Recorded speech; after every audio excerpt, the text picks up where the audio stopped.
اس کے بعد فرمایا گیا وما هذه الحیاۃ الدنیا الا لہو ولعب وان الدار الاخرۃ لہی الحیوان لو كانوا یعلمون. کہا گیا کہ یہ دنیا کی زندگی کھیل اور تماشا ہے, لہو لعب.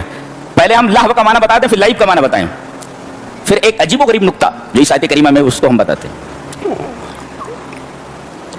یہ دنیا لہو اور لعب ہے, کھیل اور تماشا ہے. لہو کسے کہتے ہیں اور لعب کسے کہتے ہیں؟ لہو کہتے ہیں کہ المیل عن الجد الى الہزل, سنجیدگی سے غیر سنجیدگی کی طرف مائل ہونا, یہ لہو ہے. کون نہیں چاہتا کہ میں سنجیدہ رہوں؟ اور اسلام اپنے ماننے والوں کو سنجیدہ رہنے کی تعلیم دیتا ہے اور ایک سنجیدہ زندگی گزارنے کی تعلیم دیتا ہے. تبھی تو کہا گیا کہ زیادہ مت ہنسو, اس لیے کہ زیادہ ہنسنا یہ دل کو مردہ کر دیتا ہے, اور زیادہ ہنسنا یہ غیر سنجیدہ ہونے کی علامت ہے. آدمی کو اپنا انجام معلوم نہ ہو کہ مرنے کے بعد مجھے کہاں جانا ہے, اور آدمی کہا لگا رہا ہو, اس کا مطلب یہ ہے کہ یہ آدمی سخت غیر ذمہ دار ہے.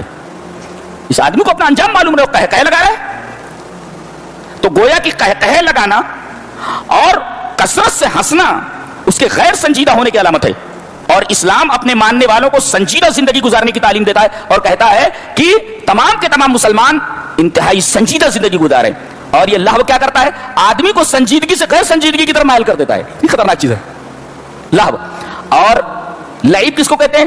ترک ما ينفع بما لا ينفع, نفع بخش چیز کو جو چھڑا کر غیر نفع بخش چیز کی طرف ڈھکیل دے, اس کو کہتے ہیں لعب. یہ دیکھیے, تو گویا کہ اب آخرت کے مقابلے میں دنیا کو دیکھیے کہ یہ لہو ہے. لہو کا مطلب مذاق ہے. المیل عن الجد الى الہزل, یہ سنجیدگی سے مذاق کی طرف مائل ہونا ہے, مائل کرنا. اس کا مطلب آخرت کے مقابلے میں دنیا مذاق کے سوا کچھ نہیں ہے. مذاق ہے دنیا, ہے مذاق ہے. اور مذاق کیسا ہوتا ہے آپ کو معلوم ہے؟ مذاق کر رہا ہے, یعنی اس کی کوئی اہمیت نہیں ہوتی. تو آخرت کے مقابلے میں دنیا کی زندگی مذاق ہے, اور سنجیدگی کے مقابلے میں غیر سنجیدگی ہے. یعنی آخرت سنجیدہ اور دنیا غیر سنجیدہ.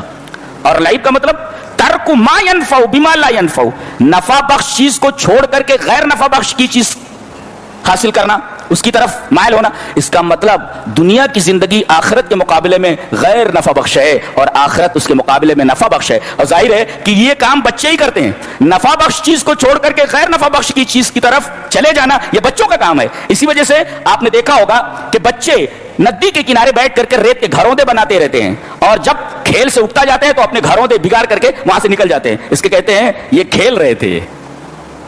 اب بتائیے اس کھیل کی کوئی حقیقت ہے؟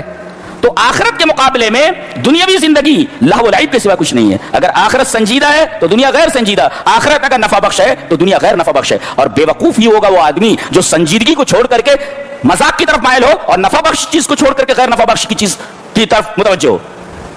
اس کے بعد تقابل کیا جا رہا ہے. دیکھو دلیل کیا دی جا رہی ہے, وما هذه الحیاۃ الدنیا الا لہو ولعب, دنیا کی زندگی لہو لعب ہے. اچھا, وان الدار الاخرۃ لہی الحیوان, حیوان نہیں حیوان. یہاں کہا کہ دنیا کے ساتھ حیات لایا گیا ہے اور آخرت کے ساتھ حیوان لایا گیا ہے. یہ دیکھیے دونوں کا معنی زندگی ہے. حیات معنی بھی زندگی اور حیوان کا مطلب بھی زندگی, لیکن دنیا کے ساتھ لفظ حیات لایا گیا ہے اور آخرت کے ساتھ حیوان لایا گیا ہے. دیکھ رہے ہیں آپ, وما هذه الحیاۃ الدنیا, دنیا کے ساتھ حیات, وان الدار الاخرۃ لہی الحیوان, اور آخرت کے ساتھ حیوان. تو یہ حیات اور حیوان میں کیا فرق ہے؟ تو حیات کہتے ہیں ہی التی بعدہا موت, ایسی زندگی جس کے بعد موت ہو اسے حیات کہتے ہیں. اور حیوان کسے کہتے ہیں؟ کہ حیات لا موت فیہا, ایسی زندگی جس کے اندر موت ہی نہ ہو. تو بے وقوف آدمی ہی ہوگا جو ایسی زندگی جس کے بعد موت ہے اس میں مشغول ہو کر کے ایسی زندگی کو بھلا دے جس زندگی کے بعد موت ہی نہیں ہے, جس زندگی میں موت ہی نہیں ہے. زندگی مل گئی تو اب اس کے اندر موت آنے والی نہیں ہے. تو حیات اور حیوان کا تقابل یہ بتاتا ہے کہ دنیا کی زندگی آخرت کی زندگی کے مقابلے میں کھیل اور تماشا ہے, لہو لعب ہے. دنیا کی زندگی ایسی ہے کہ جس کے بعد موت ہے, اور آخرت کی زندگی ایسی ہے کہ اس میں موت ہی نہیں ہے. ایک دفعہ مل گئی تو مل گئی.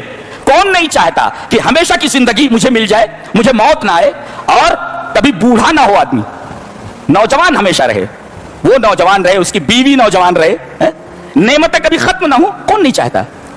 اور یہ جو زندگی ہے یہ 60-65 سال کے بعد ختم ہو جانے والی ہے.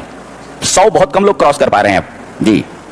تو یہ 100 سالہ 60-70 سالہ زندگی کے اندر مشغول ہو کر کے ایسی زندگی کو چھوڑ دینا جس میں موت نہیں ہے, یہ وہی آدمی کر سکتا ہے جس کا دماغ خراب ہو,